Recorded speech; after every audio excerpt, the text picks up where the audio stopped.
It's 4 a.m. on June 27, 1995, and Jodi Huisentruit is already late for work. As a morning news anchor at KIMT in the town of Mason City, Iowa, her days would usually begin at 3:30 a.m., when she would arrive at the station to prepare for the 6 a.m. broadcast. The 27-year-old had become something of a local celebrity, as for many, she was the first voice to greet them in the morning with all of the day's news. One day after my mom's birthday. I'm Jodi Huisentruit. Oh, happy birthday, Jodi's mom. Happy birthday, Jane. I call her Teddy Bear. Well, okay. The only issue was, on this particular morning, Jodi had accidentally slept in. When 4 a.m. passed and Jodi was still absent from the station, her coworker placed a call to her apartment to check in. Jodi, flustered, answered the phone, apologizing profusely that she had overslept and will get to the office soon. She only lived a mile away, so her coworkers had no doubt that she would be there shortly. Known as a dedicated worker who loved her career, Jodi had never once missed a broadcast. She relished her time on the air, so when she assured her colleagues that she'd be there soon, they had no reason not to believe her. But 6 a.m. came and went, and Jodi was still nowhere to be found. After having another anchor fill in for her for the morning broadcast, her concerned coworkers asked the police to do a wellness check on her home. When they arrived, what they found confirmed their worst fears. In the parking lot, her car was still there. Surrounding it was her high heel, earrings, and hairspray, all scattered around her red Mazda Miata, and her key laying on the ground, slightly bent out of shape. There could be no mistake. These were clear and unmistakable signs of a struggle. Jodi Huisentruit was gone. Surveying the scene, police and those who loved her desperately hoped that she would turn up soon. But as the days turned into weeks, their hopes began to fade.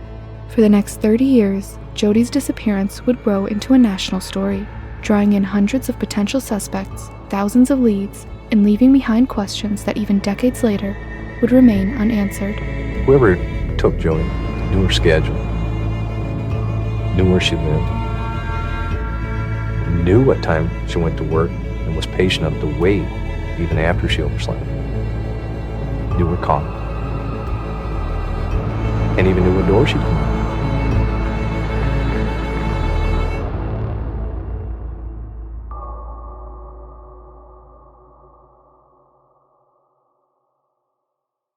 Those first few hours in a kidnapping case can mean the difference between life and death, so the police wasted no time in diving in to try to piece together what they found at the scene, starting first with where they believed the crime took place, the area around her bright red Mazda Miata.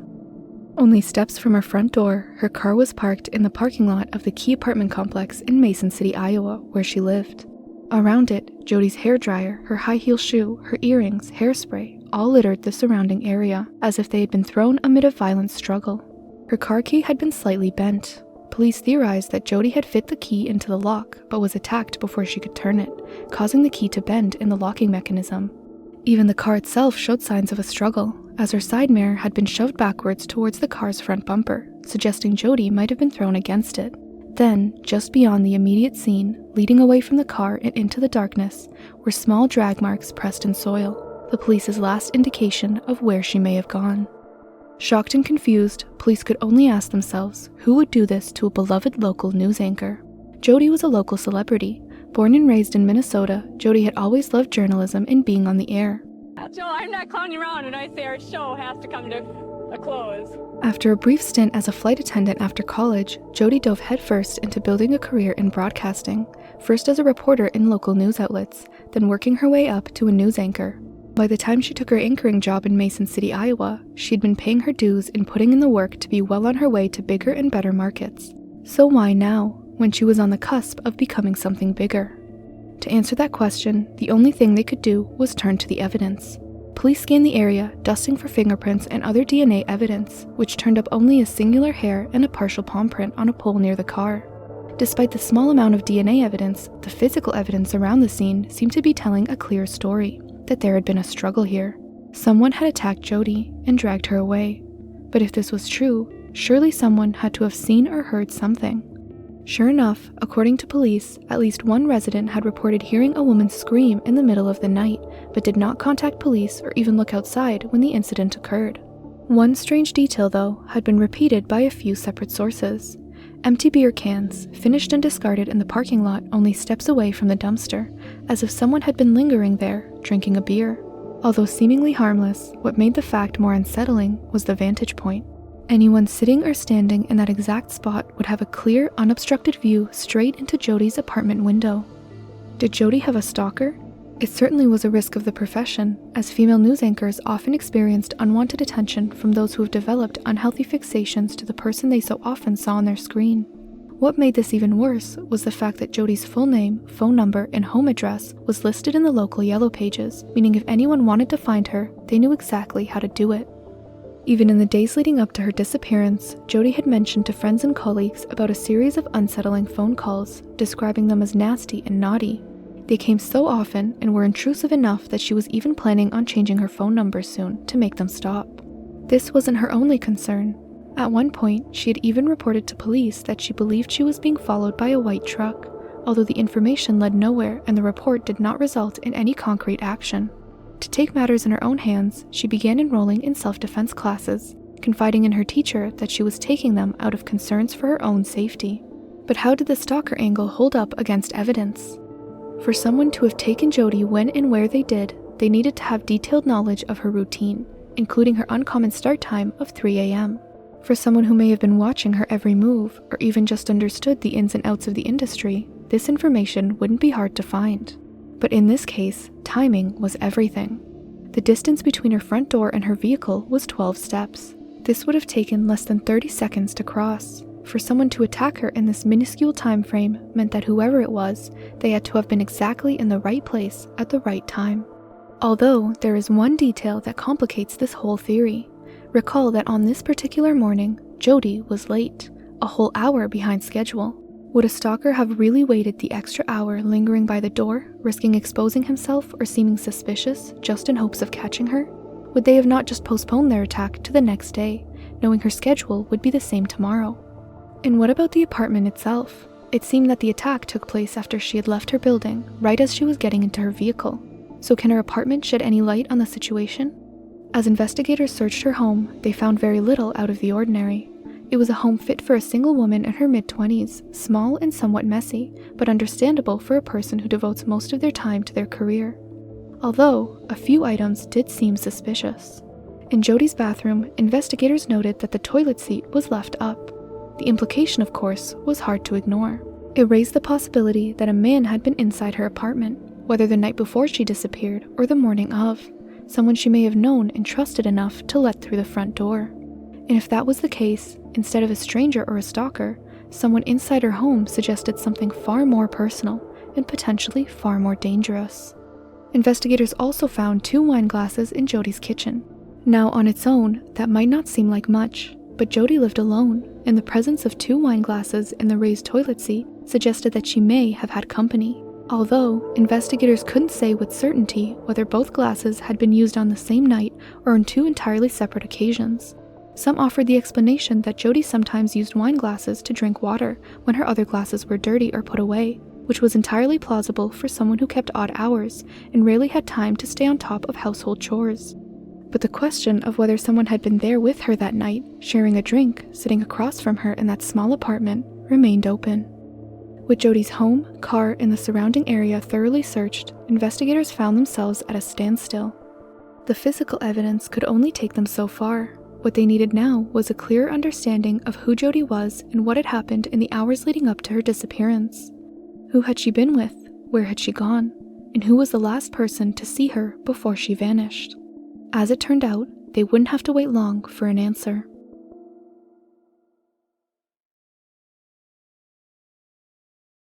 In a moment of what seemed like extraordinary luck, a middle-aged man, along with 2 others, approached officers only hours after Jodi had been reported missing. The man said that he was the last person to have seen Jodi alive. The man was John Vansice, a former seed salesman who had lived in Mason City for years, and a close friend of Jodi's despite being 22 years older than her. Despite the age gap, the 2 spent a surprising amount of time together and seemed to know each other very well. He was, as far as anyone could tell, a fixture in her life. In fact, in interviews after Jodi's disappearance, Vansice defined their relationship. Jodi and I became very good friends, nothing more, nothing less. We did things as a group with other people, and we just got to know each other a lot, and we liked each other. We had a lot of fun together.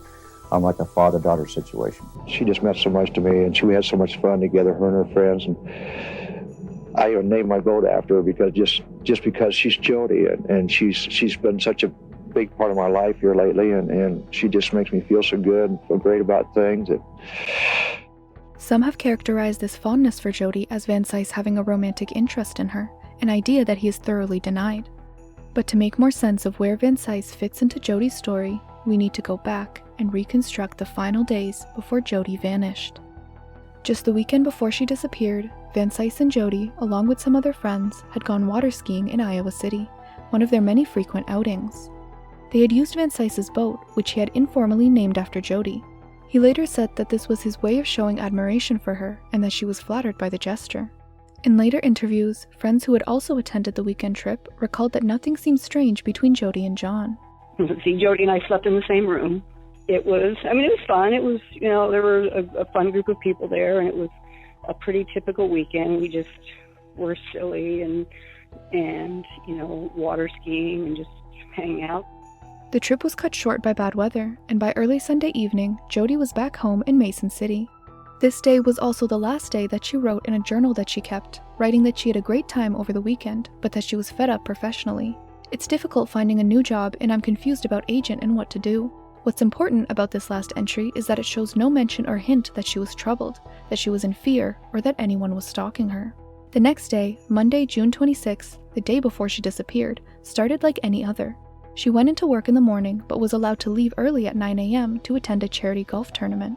Like many for Jodi, it was going to be a long, social day, but the event was actually cut short because of rain, at which point the attendees migrated into the golf clubhouse and socialized while they waited out the rain. At some point in the afternoon, Jodi went home to change before heading back out again, this time to the Mason City Country Club for dinner. This is where, as mentioned previously, people recall Jodi saying that she'd been getting strange calls and was planning on changing her phone number. Jodi left the dinner at around 8 p.m., and from this point on, the timeline begins to narrow, and the uncertainty begins to grow. According to John Vansice, Jodi came over to his house after leaving the country club. It's unclear when the two made this plan, but Vansice says that they watched a videotape of a surprise birthday party he had helped organize for her just weeks earlier. After that, he says, she left and went home. Now, nobody except Vansice can confirm that Jodi was actually at his place. What we do know, though, is that Jodi called a friend at 8:24 p.m. from her home phone. This little window of time is the first moment where the timeline begins to raise questions. Jodi would have had to leave the dinner at around 8 p.m., drive to John's house, spend time watching the tape, which was allegedly 18 minutes long, then make it back home in time to place a call at 8:24. Others suggest that perhaps Jodi had come home after the dinner, made the 8:24 call, then left again to watch the video at John's house. Regardless, this makes the timeline a little tight, and from that point forward, things only become more uncertain. At this point, the only way to understand what might have happened is to look at what people around the apartment complex reported hearing and seeing that night and into the early hours of the next morning. A lot of these details come from Beth Bednar's book, Dead Air, which compiles witness statements, interviews, and tips gathered over the years. It's important to note that not all of these accounts are confirmed, and some come from sources that remain anonymous. But taken together, they give a sense of what may have been happening around Jodi's apartment in the hours leading up to her disappearance. One woman, who lived directly across the hall from Jodi, said that the night before Jodi's disappearance, she heard a man outside of Jodi's door. He was pounding on it, yelling, "Open the door, Jodi, I know you're in there." Jodi never answered, and after a few minutes, the man stopped and left. The next morning, the same neighbor said that she was woken up by a scream. She described hearing a loud thud or slamming sound, followed by a woman yelling something like, "No, John, don't." The name wasn't clear. It could have been John or Don or Sean or anything similar, and the sound stopped almost as quickly as it started. Other people in the area reported hearing something too. One man, Keith Walsh, later said that he heard a woman yelling, "Help, help." Another resident, Betty Walsh, also heard the noise, but she thought it sounded more like someone reacting surprised instead of horrified, maybe playing around. A man named Randy Linderman said that as he was driving by the apartment complex that morning, he noticed a white van parked near Jodi's building. He slowed down because the van's parking lights were on, and at first he thought it might be a police vehicle. He later described it as a mid-1980s Ford Econoline van. That van was never identified, and over time, it's become one of the most talked about details in the case. According to the book, Linderman wasn't the only person to mention a white van. One neighbor even said that sometime in the week leading up to the disappearance, he saw 2 men sitting in a white van in the same parking lot early in the morning.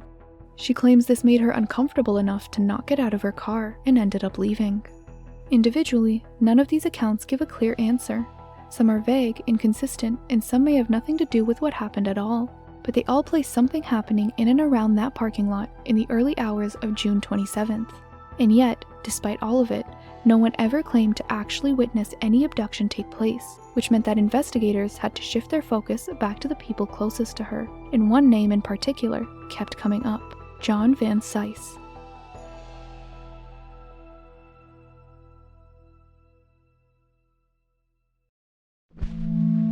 A viable suspect to many. After all, he was one of Jodi's closest friends. He had spent the final weekend of her life with her. And most significantly, he was the one who walked up to police that morning and told them that he was the last person to see her alive. So what is his alibi the morning that Jodi was abducted? Since it was 4 a.m. and John didn't live with anyone, he would have been in bed. But again, no one but him can confirm that. There is someone, though, who can give Vansice an alibi later that morning. A woman named LaDonna Woodford, a very close friend of John's, had said that she had called him around 6 to 6:30 a.m. that morning. I was at my home, and I called him between 6 and 6:30, and he picked up the phone, but he was like, hello? And I was like, John, did I wake you up? And he goes, yeah, what time is it, you know? And because I knew John so well, and we were such close friends, I could tell he was sleeping. And I said, John, hey, it's LaDonna. I just want to know if you're up for working out. And he's like, oh, I don't know. I'm really tired, but I should do this. And I was like, okay, well, you don't have to do this. But I said, if you want to do it, I said, I will come in and we'll work out for an hour or so. And he said, well, because I haven't gotten up and I haven't had my coffee, he said, why don't you just meet me by my house? And I was like, okay, great. She knows he must have been at home when he picked up her call because they didn't have cell phones. She also claims that she didn't notice Vansice acting strangely or anxiously, although she does remember him being very tired. I said, what did you do last night? I said, well, why are you so, kind of sleepy, you know? And he said, well, Jodi came over last night and we watched this video of her party. And I said, well, how did that go? And he said, oh, it was so funny. He said it was so fun to watch her. She was dancing on the tables and she was having a good time. And that was pretty much it. It wasn't anything more, anything less. If her account is accurate, which it likely is since she told the same story under oath in 1997 in front of a grand jury, it gives Vansice roughly 90 minutes between the time of the abduction and the time she reached him. 90 minutes to abduct someone, get rid of their body, then be back home and walk with a friend who notices nothing suspicious about his behavior. The timeline is tight, but not impossible. Police, at least, weren't convinced. They pressed on with investigating John Vansice, speaking to friends and family about his relationship with Jodi and his whereabouts in the days leading up to her disappearance. Considering his close connection to her, as well as his claim to have been the last person to see her alive, police decided to question Vansice, even administering him a polygraph test on 2 separate occasions, both of which he claimed to have passed with flying colors. John's self-assurance in his own innocence even led him to do multiple interviews for the media in the days following her disappearance. However, many observers pointed out a curious detail. On several occasions, he chooses to refer to Jodi in the past tense. Saw if she'd want to be out having fun, because that was her. It's her. It is. Everything is. It is. But it wasn't just the past tense. The more people talked, the more a picture started to emerge. Jodi's coworkers, her friends, some of the people who knew her best, began describing what they had observed about her relationship with Vansice. Amy Coons, the producer who had been the last person to speak to Jodi on the phone that morning, said that she knew how much fun they had together, but she also knew that Vansice wanted Jodi to be more than just a friend. She wasn't dating anyone exclusively. She had an older friend. He was about 50 years old, John Vansice. I knew how much fun they had together, and I knew that he wanted her as more than just a friend. And Jodi had talked before that we've talked it over and we're just friends, and John knows that, and we still hang out and still have fun together. Jodi's own sister, Joanne, still questions the relationship Jodi had with John Vansice, stating that she suspected he wanted more of a relationship with her. Now think about what that looks like from the outside. A recently divorced man in his late 40s, a woman 22 years younger than him, one of the most visible people in town, who had been his close companion for 7 months. He had organized her birthday party, he had named his boat after her, and by multiple accounts, his feelings for her went further than what she was willing to meet. So what happens when he gets told no, that the young woman he had been pining for does not reciprocate his feelings? What then? So let's say John Vansice wanted to kill her. Jodi spurned his advances, he got angry, and decided that she would pay with her life. Why choose that specific day? Why choose that place? According to him, Jodi had been in his apartment the night before, so if he was planning on killing her, why not kill her then, in the privacy of his own 4 walls? Why choose instead to wait outside her apartment to carry out the deed in public, running the risk of being seen? John actually used to live in the same apartment building as Jodi, and surely at least a few tenants would still recognize him. Not only this, but in crimes of passion, there is significantly less thought or planning that goes into the crime. So if John had really entered a murderous rage, was it so severe that he could hide by her apartment in the early hours of the morning and wait an extra hour longer than usual without losing his nerve?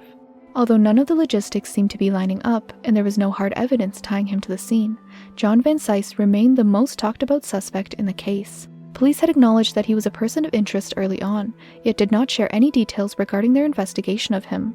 In 2017, though, it was revealed that he was forced to provide his fingerprints and palm prints to Iowa police. That same month, police also obtained a warrant to access GPS data from 2 vehicles connected to him. This means that in 2017, police were still investigating Vansice to obtain his prints and see where his vehicles had been. It would seem like police still suspected Vansice of something, although the exact reason that these orders were carried out has not been made public by police. For the next few decades, John's relationship with Jodi became the topic of extensive debate on every platform imaginable. His life and choices were scrutinized from every angle, until he eventually stopped engaging with the media altogether. It was only decades later, in an exclusive interview, that Vansice revealed that during the time that he was friends with Jodi, including the time of her disappearance, he was actually dating another woman. If he was already in a relationship, it cast serious doubt on the idea that he was pursuing another one with Jodi. This, along with LaDonna Woodford's testimony under oath that she'd been with Vansice that morning and noticed nothing unusual, makes it harder to argue that he was involved in Jodi's disappearance.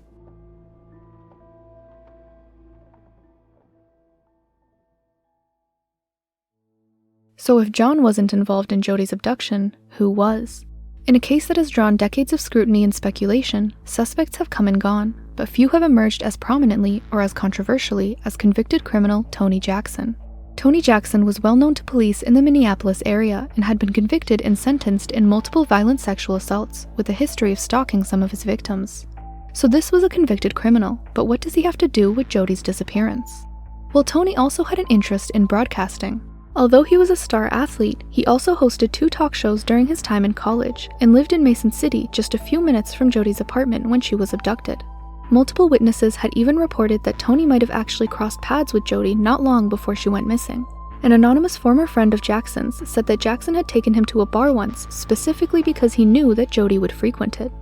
That individual tells me that Jackson reached out to him and said, "Hey, let's go to the Southbridge Lounge." And he says, "Why do we want to go there?" And he tells him, "Well, Jodi Huisentruit hangs out there." "Oh, yeah, so? Okay." Well, then Jackson comes over to this place, and he's kind of dressed up in a little bit of a casual business attire. He has a briefcase with him. And then the individual says to him, "Well, what's the briefcase?" It's nothing. There's nothing in there. Shows him there's actually nothing in there. So they walk to the Southbridge Lounge. He didn't live that far away. They go in, and as soon as they enter the bar, they see Jodi Huisentruit sitting at the bar, and Jackson walks right up to her and starts engaging her in a conversation. What's even more concerning is that only days earlier, Jackson had gone through a messy breakup with his girlfriend, a woman who many have pointed out looked strikingly similar to Jodi. The night before Jodi's disappearance, Tony had left his job early, stating he needed to go to the emergency room for a leg injury, for which he received crutches. In the days following, he made 2 unplanned visits to his parole officer on his crutches, something that was extremely out of character for him. Many wondered whether these visits were part of an effort to create an alibi to be seen with the crutches, using his leg injury as a means to disqualify him as a suspect. As for his real alibi on the day of Jodi's disappearance, he has none. Tony arrived at work at 4 p.m. on June 27th, working for only an hour, meaning that no one could confirm his whereabouts on the day Jodi disappeared until 11 hours after she was gone. Now, throughout the story of Jodi's abduction, there have been multiple vehicles of interest. The strange white van parked in the parking lot the morning of, the white truck that had been following her weeks earlier. But not many people speak of the car that witnesses had seen peel out of the Key Apartments parking lot at around the time of her disappearance, driving at a high speed down the street. Though the make of the car was not confirmed, Tony Jackson had bought a car only a day before Jodi went missing, only to return it 2 weeks later after a $7,000 check to pay for it had bounced. At that point, he had already put 548 miles on it, an unexpectedly high number for someone living in a small town like Mason City, Iowa. So investigators started looking at where those miles could have gone. What they hoped was the answer actually came years later, when Tony was already in jail for the Twin City assaults he had been convicted of years earlier. His former cellmate, a man who was in for multiple drunk driving charges, began to con Tony, acting as though he had committed the same violent crimes to try to get Tony to open up about what he'd done. Falling for his ruse, Tony had allegedly confessed to him that he had abducted an anchor woman and killed her, although he did not specify who. When probed further, he shared a section of a rap he wrote, which went like this: "She's a stiffin' around tiffin, in a pilage of silage, in a bylow low below, off a highway by the grave road." With these lyrics, investigators had a lead. The I-team at WCCO took matters into their own hands, and found that Tiffin is a small town around 2.5 hours from Mason City. According to Tony's cell phone records, he had been in the area around a month before he was arrested for a string of assaults.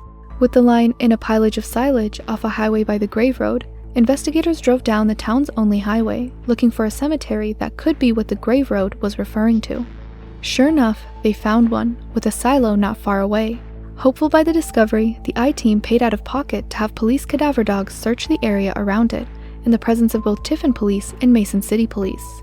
Sure enough, 2 of the 3 dogs independently identified the scent of human remains inside the silo, but upon digging out the area, no human remains were found. Again, without the presence of a body and no concrete evidence to link him to the crime, the investigation into Tony Jackson hit a dead end.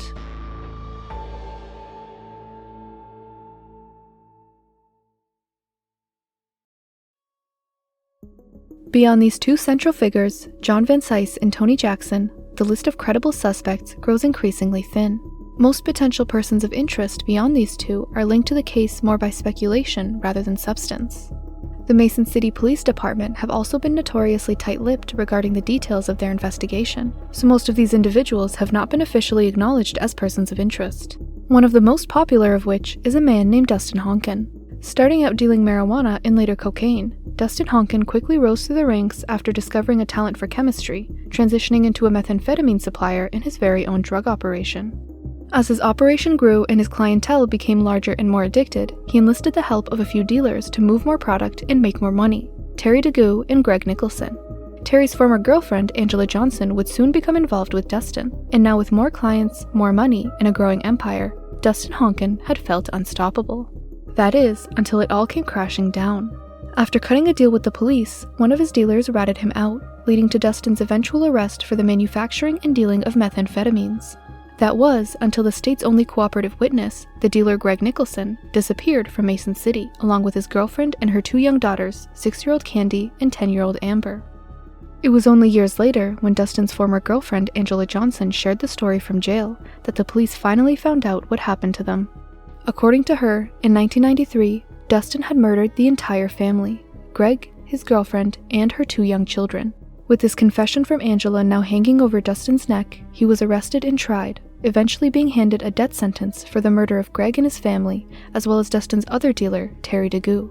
He was executed by lethal injection on July 17, 2020. But what did Dustin Honken have to do with Jodi's abduction? Some have speculated a connection through Mason City, Iowa, part of Honken's drug network, in the same town where Greg Nicholson and his family lived before they were abducted and murdered. In a town that small, a crime of that scale wouldn't have gone unnoticed. Given her role as a news anchor, some believe Jodi may have been looking into the case and possibly uncovered something she wasn't meant to find. Suspicion deepened when it was noted that Honken's girlfriend and accomplice, Angela Johnson, had once worked at the golf club Jodi visited the day before she disappeared, placing a known murderer uncomfortably close to Jodi's final known movements. That theory, however, begins to unravel under scrutiny. Angela had left her job at the golf club 3 months before Jodi vanished, and coworkers confirmed that she was no longer employed there at the time. Angela herself later wrote to a member of the Find Jodi team, stating she had no knowledge of Jodi's disappearance. Meanwhile, Jodi's colleagues and supervisors said that there was no evidence that she'd been investigating a drug-related story, something outside of the scope of her work. And perhaps most tellingly, if Honken had known anything about Jodi's fate, many argue he would have used that information to his advantage. Facing execution, any credible lead in a high-profile cold case could have bought him more time or leverage. The fact that he never did suggests a simpler explanation, that he had nothing to offer. For years, Dustin Honken has been among the names repeatedly linked to the case, woven into a long line of suspected individuals. Yet there is no concrete evidence tying him to Jodi's disappearance. As time went on, new leads seemed to appear and dry up equally as fast. Apart from these main persons of interest, multiple other people have been tied to the case by journalists and internet sleuths alike, but very few have any real evidence to back them up. All investigators have left now is speculation. Some have even begun to turn their gaze inward, towards those tasked with solving the case. Whispers of a cover-up within the Mason City Police Department had taken hold, when in late 2018, a former Mason City police officer suggested that police officials from within the department were potentially involved in Jodi's disappearance. I received information from multiple sources that a couple of my lieutenants were potentially involved in the murder and abduction of Jodi. Although like so much else in the case, very little came of it. The disappearance of Jodi Huisentruit has haunted Mason City for over 3 decades now. In the darkness of the early morning, a pillar of the community and a deeply beloved woman vanished in the blink of an eye. Since then, the same question has cast a shadow on the town and occupied the minds of everyone who knew her. What happened to Jodi Huisentruit? But while the case has grown older, the determination to find answers has never faded. Jodi's friends, family, colleagues, and supporters refuse to let her story disappear into history. They've created FindJodi.com, a nonprofit organization devoted to preserving Jodi's memory and advancing the search for the truth. If you have any information regarding Jodi's disappearance, please contact the Mason City Police Department or send an anonymous tip at FindJodi.com. Until the truth is known, all that's left to do is to wait, to wonder, and to remember.